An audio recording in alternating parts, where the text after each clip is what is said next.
We've been living full-time now in Airbnbs for the last year and a half. We've stayed in over 25 Airbnbs. We've been asked many times, how do you always find the best Airbnbs?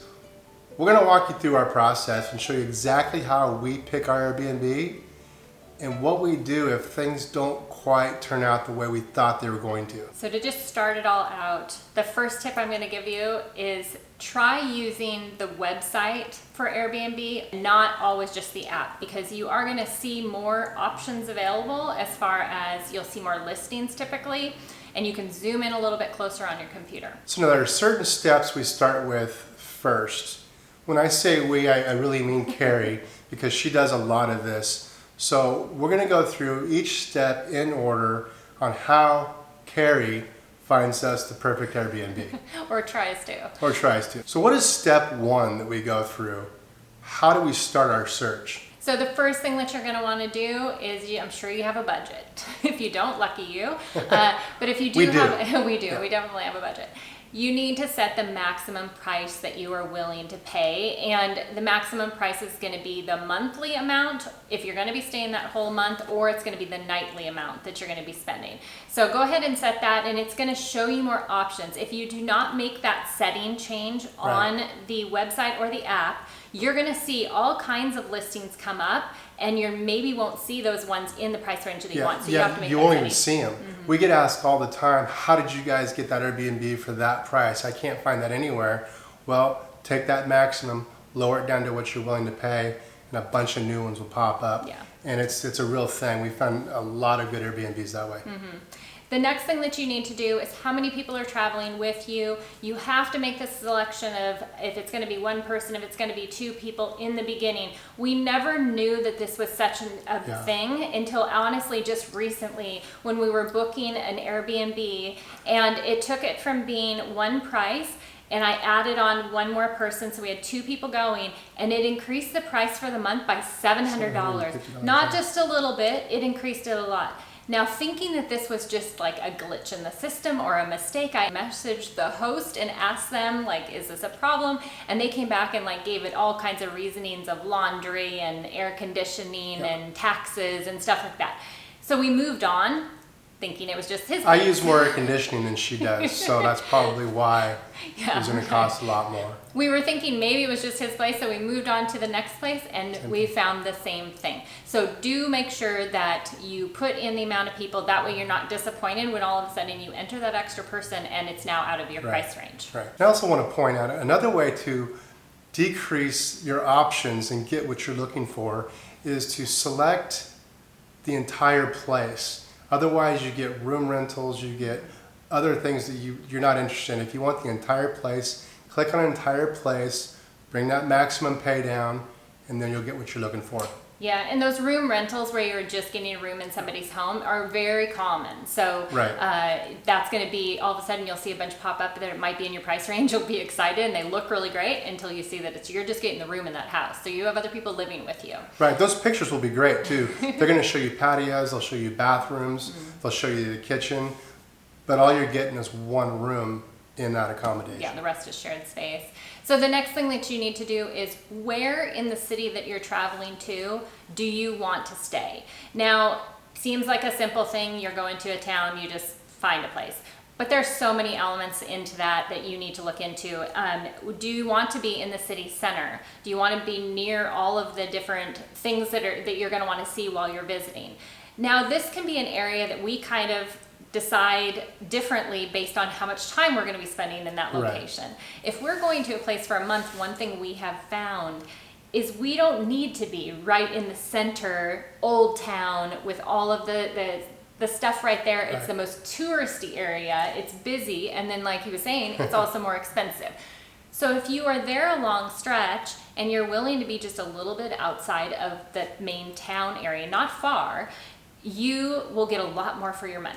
And on that also, trying to figure out where it is you want to stay in the city, try and stay near a bus station or a train station. That way you can stay out of the city a little bit, jump on that train, head right into town. You paid a lot less. Right. So that's the other element you very much Yeah. want to look for as well, is where are the train stations going Right. to be located? Where are the bus stations located? Where are the main amenities that you're going to need, like grocery stores? Because it's going to save you potentially in the end for having to do a lot of taxi rides or grab rides as well. Now, we've also learned you're not going to get the exact address location until after you book, usually a few days before you actually show up, but it will give you a very close approximate to where you're at in the city, buses, grocery stores, and so on. Okay, now I do help Carrie search these places out. I'll get really excited when I find a really cool place, and then I find out, well, it doesn't have this, it doesn't have that, it doesn't have the things that we've kind of grown accustomed to. Nothing extreme and crazy because our budget's low, but there are certain things that we just don't want to live without, you know. I like to have a gym. Well, Carrie likes to have a gym. She uses it more than I do, to be honest. A pool, outside space, things like that. We kind of decide that we want them and we're willing to pay a little bit more for them. Right. And those are in our want categories. So, Right. you know, we look for those, but then we also have our absolutely need category. We're not going to budge on this area, and that is the place needs to have Wi-Fi, it needs to have a wash machine, it needs to have air conditioning if we're going to be traveling in the summer months. The one thing that we would guide you to do is don't check so many of the boxes to limit down your search. So you can like select, oh, it has to have certain amenities. Be very selective of how many of those you're checking, because you're going to really start to limit down what comes up. And you're also potentially having a listing that maybe the owner, because of language barrier or whatever, put the information in, maybe it's not representing the place completely. So just, you know, we will check things like a wash machine. I learned this because I would check all the boxes. I want this, that, and the other, and then I couldn't find anything. And Carrie over here said, well, you're doing it wrong. And she showed me that you don't want to check all those boxes because then nothing comes up, really. So now say you find a place that you're interested in. Now you're going to really look at those pictures closely. You initially looked at them, it looked great, but now dig in deep to those pictures. And there's some specific things that you really need to look for. If you're looking at pictures and the place says it is a 1-bedroom, we've had this happen, says it's 1 bedroom, you see the bed, it looks like a bedroom, but you're not seeing a door in any of the pictures.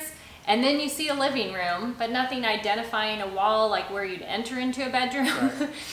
Then you show up and there's just a curtain in between the bed and the living room. The curtain does not make a bedroom. It does not make a bedroom at all. So make sure that you really look at those pictures to see where the doors are leading to, what kind of amenities you have in there. Just kind of it's almost like a puzzle. Honestly, you have to put that puzzle together according to the pictures to see how that apartment's going to flow and what's really there. They're going to take these pictures very strategically, and everything that we mention here, we've done. So we've made these mistakes, and we have avoided these mistakes. That's why we're sharing it with you. Moving forward. That's why we're sharing with you. And you asked us to, so there's that as well. Now, one thing that you really want to look at is the kitchen. We spend time in the kitchen. Carrie spends time in the kitchen. And you know, you want to look at the microwave. Is it a microwave or is it an oven? Sometimes we thought we had an oven one time. It wasn't an oven, it was a microwave. And vice built versa. in, and vice versa. Vice versa. We thought we had a microwave, but it was an oven. So look into those things. And if you're not sure, go ahead and contact the host and ask. The other thing that you want to look for is if there is a picture showing the living room and it has curtains and those curtains are closed or the blinds are closed, what's outside that window? Because if the place has a great view, or if the place has even just a decent view and a lot of light coming in, there's a reason that those blinds are shut. So I would probably steer you away from that, just because we have walked into situations where there's a wall outside of those curtains that you're looking at, or the other building is so close to you that the place is so dark. So we like to see those curtains open. We like to see that it's bright and open feeling. Now they do take pictures of these Airbnbs with a wide angle lens in most times. The couch will probably be smaller than you think it is. The room will be smaller than you think it is. So what we've kind of learned to do is maybe even lower our expectations a little bit. By a lot. By a lot. So when we do walk in, it's bigger than we thought. The place we're in currently, everything was to scale. Yeah, they honestly must have used just a regular camera to take the photos, because we expected the couch we were sitting on right now to be a love seat. That's kind of how it appeared. Not even how it appeared like a sofa, but we now expect that to be a love seat because it stretches it and makes it look longer. I've actually taken 2 naps on this couch since we've been here. It's working well. Yeah. Okay, now you've found your Airbnb, you've done everything we've told you to do, you're excited, you're ready to go. What's next? There's more steps here. So the next step is you need to look at the reviews. The reviews are your best friend. You need to make sure there's current reviews, and they need to be positive reviews. Yep. So there have been a lot of places that we find where there'll be a lot of really great reviews. Now, during COVID, this was kind of an issue because a lot of people weren't traveling. So sometimes you saw places that had like a gap where they weren't having reviews. And so you have to kind of give a little leeway with that. But you have to just really dig deep into those reviews. Yeah, you gotta dig deep. There's always gonna be negative reviews. If the same negative review continues to come up over and over again, pay attention, because it's a real thing. Now, there's gonna be negative reviews, the lids didn't fit properly on the pot, so I couldn't cook my rice adequately enough. You don't need to pay attention to that review, but if the same review comes up over and over again, it wasn't clean is a big one. Yeah. If that continues to come up, move on. Or if that even comes up once, we move on, honestly. So, because that to me, somebody's going to make that comment for a reason. The other one is if the Wi-Fi is in and out. If that's a comment, we work from home, so we need the Wi-Fi, and a lot of people need that. So just believe those reviews when you see them. The other thing is that say you find a place that has no reviews, but it looks perfect. There is a little bit of some other groundwork that you can do to maybe get around that. So what you want to do is you want to click the picture of the host, and that will take you to another page, and then you want to get to the part where it says show other listings. And a lot of the time that host has other listings, and sometimes quite a few. Right. This is just a brand new listing for them, so they don't have reviews on that place. So it's okay to you can now see their other reviews from their other locations, and there might be a bunch of positive reviews on those, and we have felt confident then go ahead and booking those places at that time. A good host is a good host throughout all of their platforms. Okay, so by now you're feeling pretty confident. You found the place, you listened to Brian and Carrie, you're excited, you hit that reserve now button. You're not going to get charged when you reserve now, but what will happen is some more fees will come up. There'll be a tax fee, a cleaning fee, and those fees will be different depending on where you're at in the world. They can be a lot, they can be very little. Yeah. So just make sure you check those fees. They'll give you a grand total at the bottom. The next thing I do is I contact the host. Now, I do this for basically one reason. I want to see how responsive that host is going to be. Because if you have a problem when you arrive or you have any questions, you don't want dead air. You're testing them. You are testing them a little bit. So if you have a question to ask, great. If you don't have a question to ask, you can ask something simple like, make one up. Where is the nearest grocery store to your location? How close is the train station if I need to be able to get from there to there? Just something simple, but it's just going to make sure that you've kind of already built that rapport, and are they going to answer you quickly? Okay, now this seems like a lot. It seems like a long process. It's really not. It sounds long when you're talking through it, but once you get into it, it's pretty easy, but there is more. You want to check the house rules. Right. So it's very important. Yeah, the house rules are down at the bottom, basically, of the page. They're kind of hidden. It's not right out in front for you to see. But when you click that house rules, some locations will have nothing. They basically have check-in and check-out time, and that's usually kind of it. And then you have some that it's very extensive. Now, in that house rules, a couple of things that you're going to find that could surprise you. A couple that won't, first off. Do they allow pets? That's where that's going to be. Do they allow smoking in the unit? A lot of people want to know that. But the couple things that can surprise you, and you don't want that surprise after arriving, is, are you going to be charged for a power bill when you leave? Right. So they're going to charge you for all the power used, and that's an additional cost you may not have been expecting. We learned that the hard way as well. Right. And then the other thing is there a visitor's tax in the country that you're going to be traveling to? You may not be aware of that. It's not something that's incredibly common, but we have ran into it many times over Yeah. the places that we've gone to. That information will also be in there as well, of how much that visitor's tax is. And then if they have any specific rules for their place, they're gonna have that listed, like quiet times and things like that. So make sure and check those house rules. Okay, one other thing you might want to check is what is the cancellation policy? And this is something that varies a lot Yeah. by each listing. Most of the time, it's a cancellation like 0, like you are not getting your money back. But every once in a while, you have 24 hours if you change your mind, Right. that you can go ahead and cancel and get a full refund. Some of them will do kind of a breakdown where it's after a certain time point, you have, up until this point you get 100% back, up until this point you get 50% back, and then after that it's 0. So make sure that you're really clear on what the cancellation policy is. Okay, now you've booked your place. Now Carrie books all of our places. So after we've booked, what happens next? So the next thing that we do is we usually, if it's a long ways out or quite a ways out, we just let it sit. Nothing you need to do at this time. But if you do have any questions about your upcoming trip to wherever you're going, feel free to reach out to your host and ask them questions. We have found that majority of hosts that we have worked with, they really want you to come and enjoy the city that you're going to be visiting. So they have often will give you guides, Right. and they'll have a guidebook actually on the site or at the home when you get there. But feel free to ask them any questions about how, what's the best transport that you should be able to get from the airport to get to their place. We've had ones that have reached out and actually set it up for us, Right. sometimes for a fee, some where it's included. So definitely make contact with your host if you feel Yeah, you know best to. restaurants even. We've got Yeah. a lot of information just by reaching out that first time. Now you've booked your place and you've arrived all excited, and what if it's not what you expected?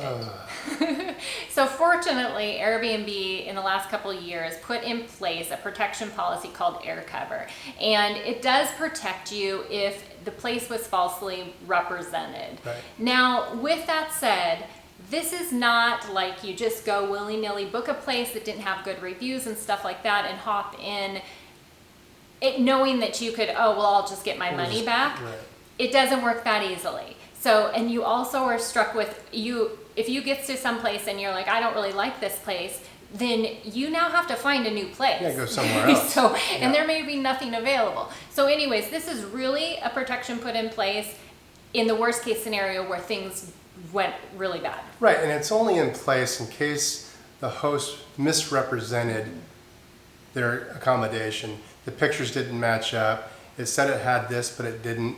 So there is a process you have to go through, but it's really if the host misrepresents the place. Right. It's not if you show up and you're like, yeah, You I don't just like the don't like it. location. Okay, so after a year and a half, 25 different locations, we've been perfect every time. Not true. Our most recent Airbnb, we did have to go through the process to figure out how to get our money back. The place, So when we arrived, there was already a sketchy situation when we Yeah. arrived. The host had been very good, very responsive. There had been no issues there. We get to the place in transport that he had arranged and paid for, Right. and open the doors through multiple locks and Yeah, gates. a cage. So yeah, that was already feeling a little weird, and the place smelled horribly of mildew, unfortunately. So that was the main reason well, that we the other had reason a also, concerted the issue. first thing I noticed when we walked in was a salamander running up the wall. Yeah, we've had a gecko in every location we've stayed while we've been in Southeast Asia in our home living with us, and those are fine. This was a salamander. It was like is this a big. salamander. Yeah. So there was just unfortunately endless issues with this place, but the key reason and the problem we had was the mildew smell. We were trying to kind of gather our thoughts of what we were going to do at this point. We walked into the little town that we were staying in, and we had no cash. We hadn't gone in at the airport because we had our drivers already there waiting for us. The 3 ATMs in this little tiny town that we were in, none of them worked for any of our cards. Yeah. And we've never had that happen before. Of course, the only places there pretty much take cash.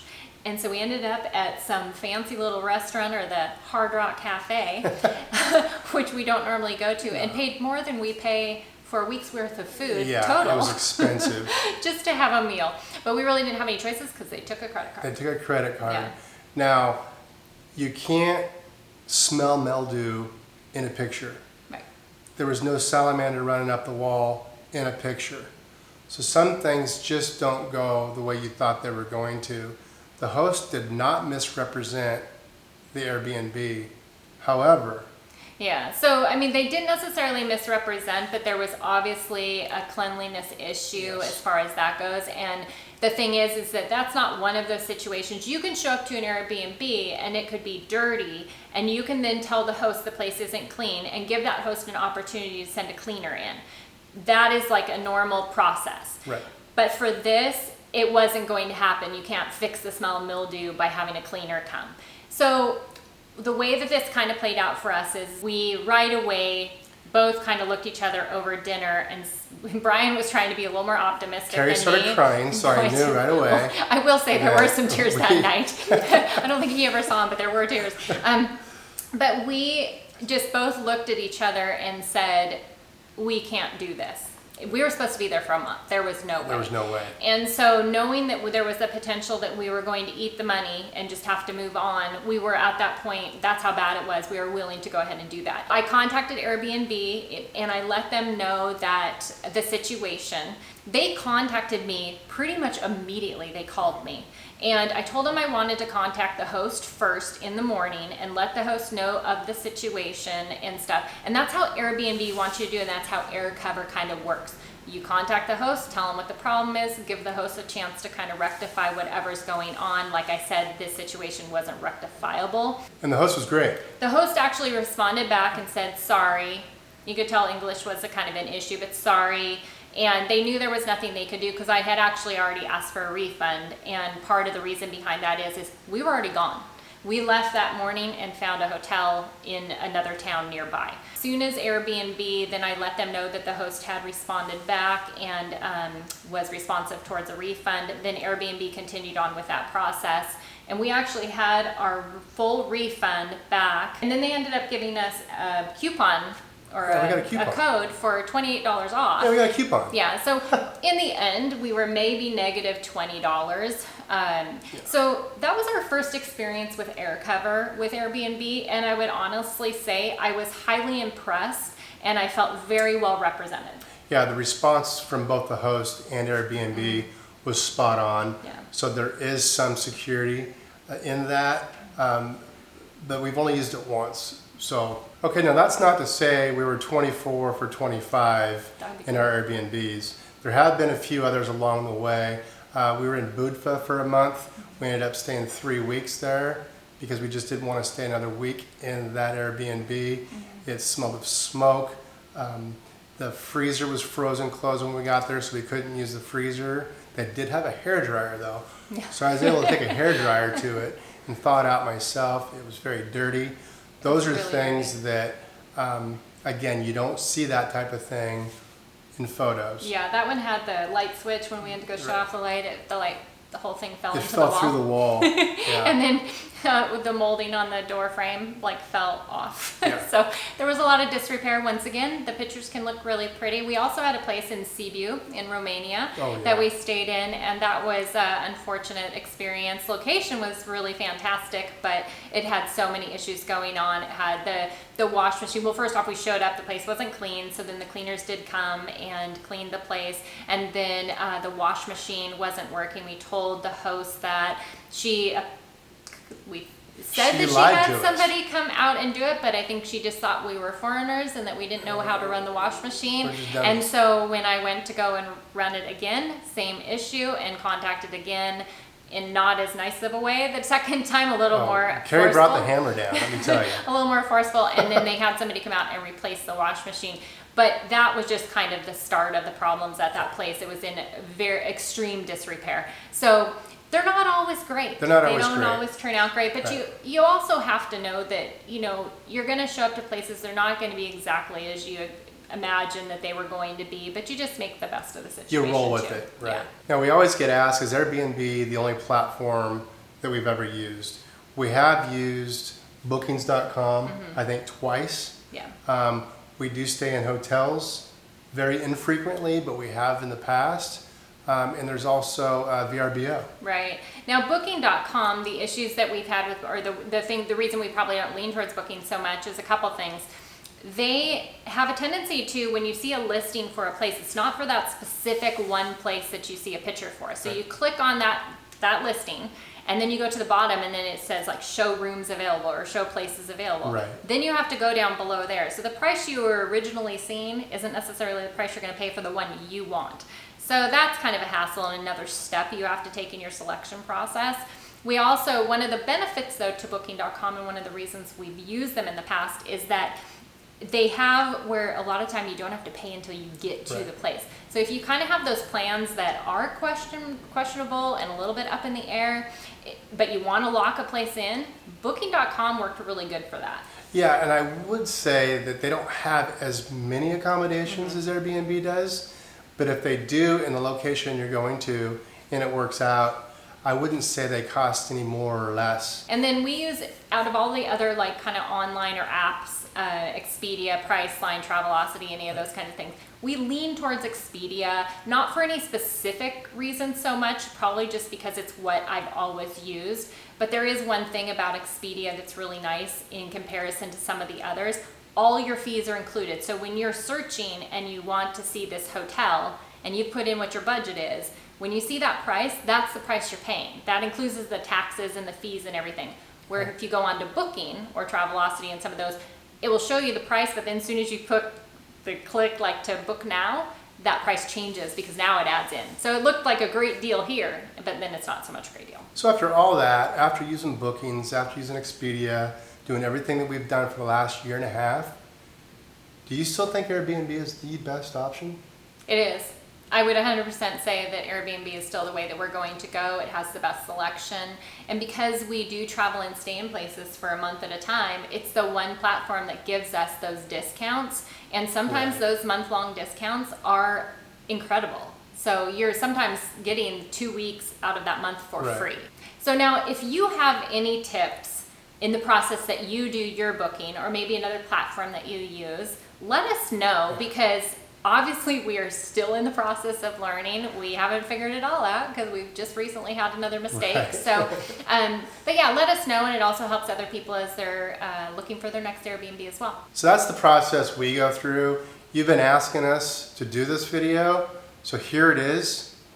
We're here to provide, is what we're here for. We're here for you. So thank you for watching. It means a lot to us. It means everything to us, otherwise we wouldn't be here. So thank you.